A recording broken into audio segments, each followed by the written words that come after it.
அன்பண்ணர் அன்புமணி ராமதாஸ் அவர்கள் நேற்று பத்திரிகையாளர் சந்திப்பு நடத்தினாங்க.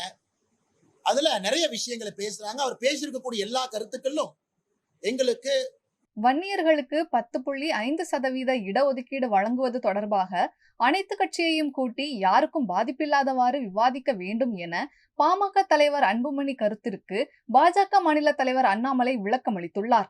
அதே நேரத்தில் நம்முடைய தேசிய ஜனநாயக கூட்டணியுடைய ஒரு முக்கியமான அங்கம் வகிக்கக்கூடிய பாட்டாளி மக்கள் கட்சி அன்பண்ணர் அன்புமணி ராமதாஸ் அவர்கள் நேற்று பத்திரிகையாளர் சந்திப்பு நடத்தினாங்க. அதுல நிறைய விஷயங்களை பேசுறாங்க. அவர் பேசியிருக்கக்கூடிய எல்லா கருத்துக்களும் எங்களுக்கு ஒப்பிகை இருக்கு. குறிப்பாக குரூப் 4 டேட்டா வச்சு பேசுறாங்க.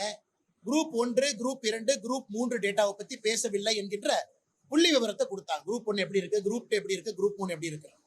ஆனால் பாரதிய ஜனதா கட்சியை பொறுத்தவரை குறிப்பாக எம்பிசி தமிழ்நாட்டில் எந்த ஒரு சமுதாயத்திற்கும் பாதிப்பு இல்லாத அளவுக்கு நாம் ஒரு முடிவு எடுக்கணும்.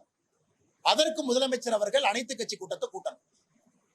நேற்று நம்முடைய அன்புமணி ராமதாஸ் அவர்கள் சொல்லியிருக்கக்கூடிய நிறைய செய்திகள் முக்கியமான செய்திகள், தரவு ஆதாரத்தோடு பேசியிருக்கிறாங்க.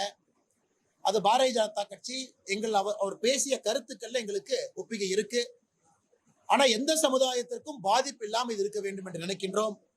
அதற்கு முதலமைச்சர் அவர்கள் அனைத்து கட்சி கூட்டத்தின் மூலமாக ஒரு முடிவெடுத்து இந்த எல்லா பிரச்சனைகளுக்கும் அடிப்படையில ஒரு முற்றுப்புள்ளி வைக்க வேண்டும் என்பது எங்களுடைய கோரிக்கையா இருக்கு. இது சம்பந்தமாக பாரதிய ஜனதா கட்சி சார்பாக அண்ணன் ஏஜி சம்பத் அவர்கள் இதை இன்னும் ரொம்ப தீர்க்கமா ஆராய ஆரம்பிச்சிருக்கிறாங்க.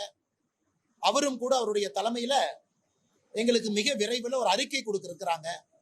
அது அனைத்து கட்சி கூட்டத்திற்கு செல்லும் பொழுது பேசுவதற்கு அது எங்களுக்கு ஏதுவாக இருக்கும். செய்திகளை உள்ளது உள்ளபடி தெரிந்து கொள்ள ரெஃப்ளெக்ட் நியூஸை சப்ஸ்கிரைப் பண்ணுங்க.